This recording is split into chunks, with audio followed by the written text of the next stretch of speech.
Hello students, I am Prakash sir, your English teacher.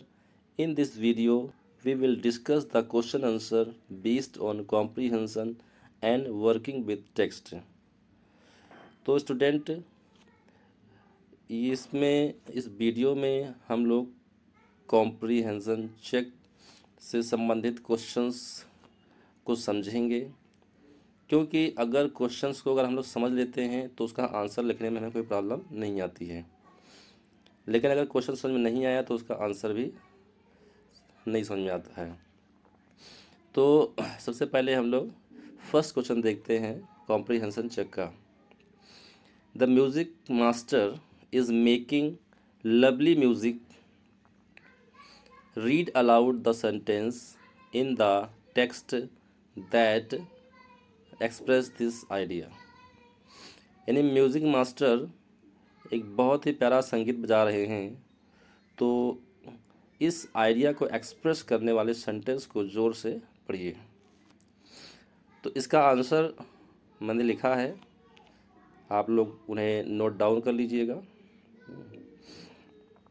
तो answer इसका कि the text that expresses this idea is, यानी कि जो टेक्स्ट इस आइडिया को एक्सप्रेस कर रहा है, the music master's notes seemed to float up and settle perfectly into the invisible tracks of the melody. Means कि जो म्यूज़िक मास्टर्स के जो नोट्स हैं, यानी कि जो उनका जो संगीत है, वो उसकी जो मधुरता है, ऐसा लगता है कि जैसे वो जब वो बजाते हैं तो ऐसा लगता है जैसे कि उनके जो म्यूज़िक हैं वो हवा में तैर करके, और उसके बाद जो ट्रैक है, जो म्यूज़िक का जो इनविजिबल ट्रैक है, उस पे जा करके परफेक्ट रूप से जो है फिट हो जाते हैं। And it was like the wheels of A train fitting smoothly into the rails. और ये जो है बिल्कुल जो ट्रेन के जो व्हील्स होते हैं, जो विजिंग साउंड करते हुए बहुत ही स्मूथली चलते हैं, तो इसी प्रकार से जो म्यूज़िक मास्टर हैं, तो वो जब म्यूज़िक बजाते हैं तो उनका जो म्यूज़िक है वो बहुत ही स्मूथली जो है वो बजता रहता है, चलता रहता है।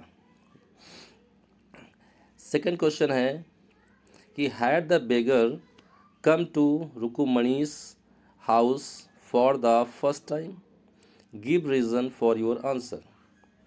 क्या बेगर रुकुमणी के घर पहली बार आया था? अपने आंसर के लिए कारण दीजिए। तो आंसर है कि no, the beggar had not come to Rukmani's house for the first time. यानी कि नहीं, बेगर पहली बार रुकुमणी के घर नहीं आया था। In fact he had been visiting Rukmani's house for the past 1 week. वास्तव में वो पिछले 1 हफ्ते से रुकुमणी के घर आ रहा था,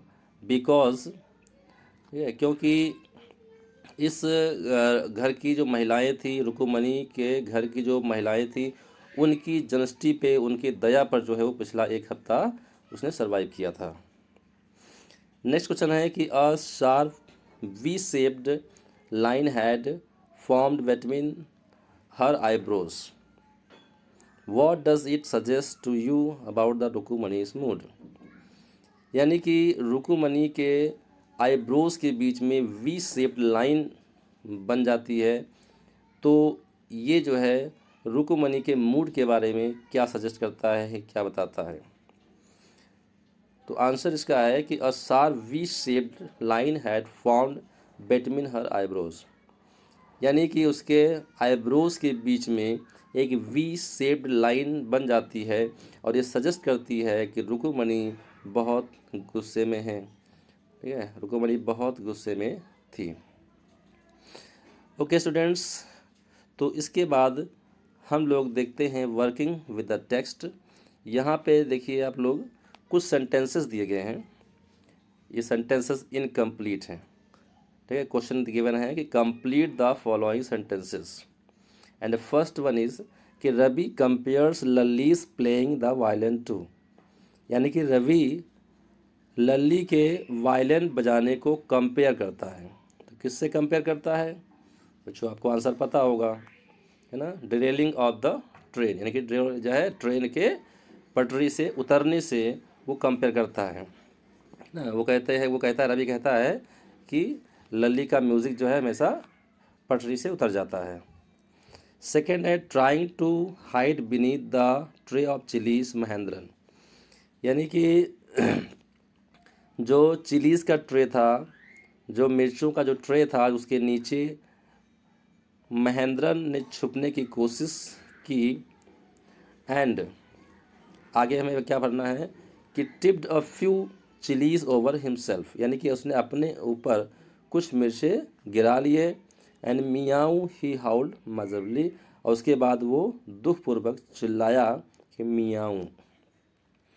and third one is given कि the teacher played a few notes on his violin and Lalli, teacher ने कुछ नोट्स बजाए अपने वायलिन से, और लल्ली ने क्या किया कि Lalli stumbled behind him on her violin, यानी कि लल्ली ने अपनी वायलिन से उनका अनुसरण किया, लेकिन वो लड़खड़ा गई, है ना, स्टम्बल्ड मतलब कि लड़खड़ा गई।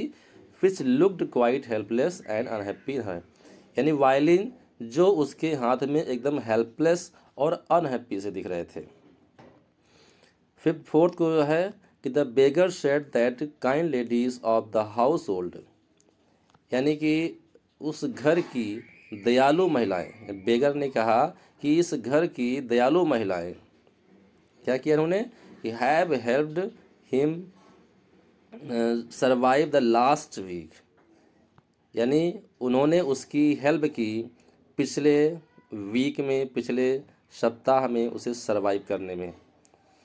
फिर फिफ्थ है कि after the lesson was over the music teacher asked Lalli if, यानी जब लेसन ओवर हो गया, लेसन समाप्त हो गया, तो म्यूज़िक टीचर ने लल्ली से पूछा कि if she had seen his chappal, कि क्या उसने उनके चप्पल्स देखे हैं। ओके स्टूडेंट्स, तो now we see the second question, describe the music teacher as seen from the window, यानी कि विंडो से म्यूज़िक टीचर जिस प्रकार से दिख रहे हैं उसको डिस्क्राइब करना है। ओके, तो इसका जो आंसर है, तो उसका आंसर देखिए, मैंने लिखा है कि the music master had a lean bony personality, यानी म्यूज़िक मास्टर की या म्यूज़िक टीचर की जो पर्सनालिटी है वो काफ़ी कमज़ोर है। लीन यानी कि दुबला पतला शरीर है, बोनी एकदम हड्डियों का ढांचा जैसा लगता है।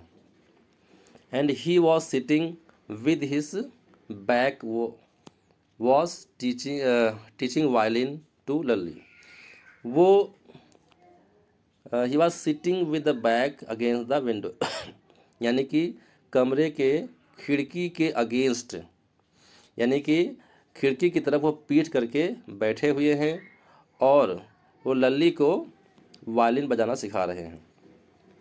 ही was bald head and had some oiled hair around his ears, यानी वो गंजे सिर वाले हैं, उनका सिर गंजा है और उन्हें कुछ तेल लगा रखे हैं, और कुछ जो बाल हैं उनके कानों के आसपास बिखरे हुए हैं, उनके कानों के आसपास में हैं। And he was wearing an old fashion tuft, और उन्हें एक पुराने तौर तरीके के, पुराने स्टाइल की चोटी बना रखी है। And had a gold chain around his neck, और अपने गर्दन के चारों तरफ उन्होंने एक गोल्ड चेन पहनी हुई है, सोने की एक चेन पहनी हुई है। अलावा ही